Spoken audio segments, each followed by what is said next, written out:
മഹാകവി കുട്ടമത്തുൾപ്പെടെ നിരവധി പ്രതിഭാശാലികൾക്ക് ജന്മം നൽകിയ രേരോത്ത് കുന്നിയൂർ കുടുംബസംഗമം വടകര ക്രിസ്റ്റൽ സ്യൂട്ടിൽ നടന്നു.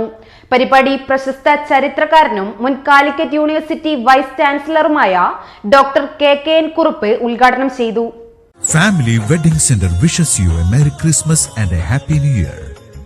ആയുർവേദം, ജ്യോതിഷം തുടങ്ങി സമസ്ത ഭാരതീയ ശാസ്ത്രങ്ങളിലും സംസ്കൃത ഭാഷ ഉൾക്കൊള്ളുന്ന മറ്റനേകം വിജ്ഞാന കലാശാഖകളിലും മഹാകവി കുട്ടമത്തുൾപ്പെടെ നിരവധി പ്രതിഭാശാലികൾക്ക് ജന്മം നൽകിയ രേരോത്ത് കുന്നിയൂർ കുടുംബസംഗമം വടകര ക്രിസ്റ്റൽ സ്യൂട്ടിൽ നടന്നു. TP ഹരിപ്രസാദ് അധ്യക്ഷത വഹിച്ച ചടങ്ങിൽ പ്രശസ്ത ചരിത്രകാരനും മുൻ കാലിക്കറ്റ് യൂണിവേഴ്സിറ്റി വൈസ് ചാൻസലറുമായ ഡോക്ടർ KKN കുറുപ്പാണ് പരിപാടി ഉദ്ഘാടനം ചെയ്തത്.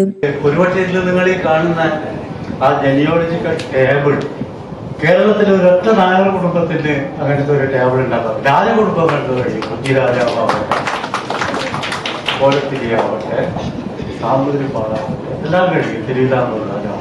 പക്ഷെ ഒരു നായർ കുടുംബം കയറി വന്നാൽ ഞാൻ എൻ്റെ ഗവേഷണങ്ങളിലെല്ലാം ശ്രദ്ധിക്കുന്നത് 4 കുടുംബം 5 കുടുംബം അതിനപ്പുറം അവർക്ക് പോകാൻ കഴിയില്ല. ഈ കുടുംബത്തിന് ഒരുപക്ഷെ ഞാൻ ഓർമ്മിക്കുകയാണ്,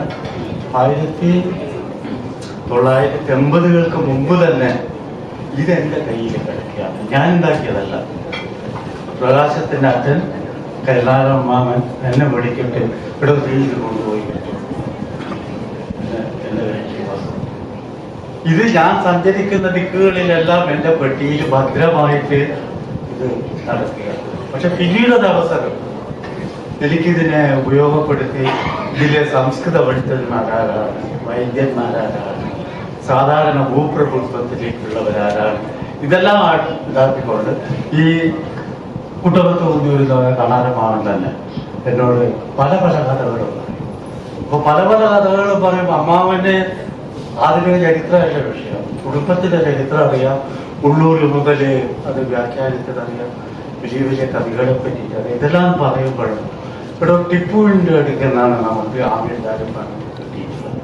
അപ്പോൾ ഞാൻ ഈ ആമിൽദാരി എവിടുന്ന് ടിപ്പു കൊടുക്കാൻ കഴിയും നോക്കി വരുമ്പോൾ 1789 ടിപ്പു കോഴിക്കോട് വരികയും അവിടെ നിന്ന് പയ്യന്നൂരേക്ക് ജൈത്രയാത്ര നടത്തുകയും അതിൽ നിന്ന് എനിക്ക് ട്രേസ് ചെയ്യാത്ത അത് തന്നെയാണ് ഈ അമ്മാവൻ പറയുന്നത്.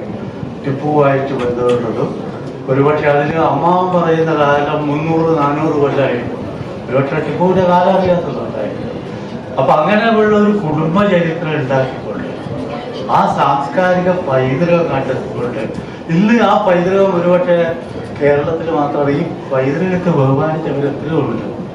കാലടി ശങ്കരാചാര്യ സംസ്കൃത സർവകലാശാലയിലെ മുൻ ചരിത്ര വിഭാഗം തലവൻ പ്രൊഫസർ MT നാരായണൻ ചടങ്ങിൽ മുഖ്യപ്രഭാഷണം നടത്തി. YMC സുകുമാരൻ, ശരത് പടിമാളിക, രാജേഷ് കോളിയോട്ട്, രാമചന്ദ്രൻ ഹരിപുരം, ജയറാം പ്രകാശ് തിമിരി, സുധാകരൻ കലാകോവിലകം, ഭവാനി ദാമോദരൻ തുടങ്ങിയവർ സംസാരിച്ചു. ഗോപകുമാർ കോവുക്കൽ സ്വാഗതവും ജയപ്രകാശ് കണ്ണംകൈയിൽ നന്ദിയും പറഞ്ഞു. രാവിലെ മുതൽ വൈകിട്ട് വരെ നടന്ന കുടുംബസംഗമം വിവിധ കലാ സാംസ്കാരിക പരിപാടികളോടെയാണ് കലാശിച്ചത്. News bureau, media Vadakara. അല്ല, ഇന്ന് നല്ല സന്തോഷത്തിലാണല്ലോ? അതെ, സന്തോഷത്തിലാണ്. കാരണം ഞാനിപ്പോ പാചകം ചെയ്യുന്നതേ മയൂരം വെളിച്ചെണ്ണ ഉപയോഗിച്ചാണ്. പുതിയ മയൂരം കോക്കനട്ട് ഓയിൽ, കലർപ്പില്ലാത്ത ശുദ്ധമായ വെളിച്ചെണ്ണ. കർഷകരിൽ നിന്ന് നേരിട്ട് ശേഖരിക്കുന്ന നാളികേരം സൾഫറും പുകയും ഏൽക്കാതെ ഉണക്കിയെടുത്ത കൊപ്രയിൽ നിന്നും സംസ്കരിച്ചെടുക്കുന്ന 100% ശുദ്ധമായ വെളിച്ചെണ്ണ. ഇത്രയും നല്ല വെളിച്ചെണ്ണ ഇപ്പോൾ നിങ്ങൾക്ക് വിപണിയിൽ ലഭിക്കുകയില്ല. മയൂരം വെളിച്ചെണ്ണ, ഒരു ഏറെമല സർവീസ് സഹകരണ ബാങ്ക് സംരംഭം.